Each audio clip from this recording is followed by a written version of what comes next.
In this video, I'm going to show you how to add taxes to Shopify. First of all, as usually, make sure that you are in the Shopify admin dashboard. In the bottom left corner, look for the settings option.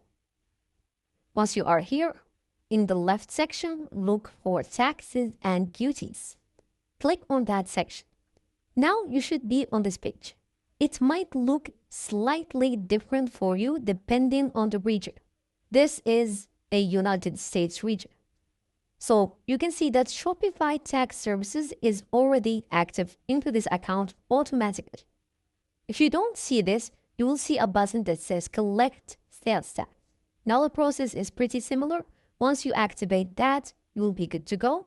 And you can see the tax service right here. And if we scroll to the bottom, you can include sales tax in products price and shipping rate.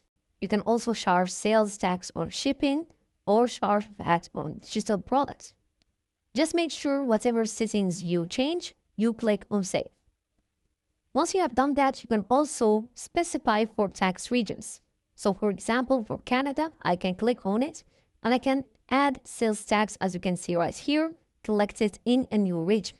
Click on that and then specify the region in Canada and click Collect Taxes. So for example, let's do British Columbia, and this, let's just put the example right here. But once you have input your sales tax ID, you can click Collect Sales Tax and you would be good to go. You can also do shipping overrides and product overrides for that specific region. Thanks for watching.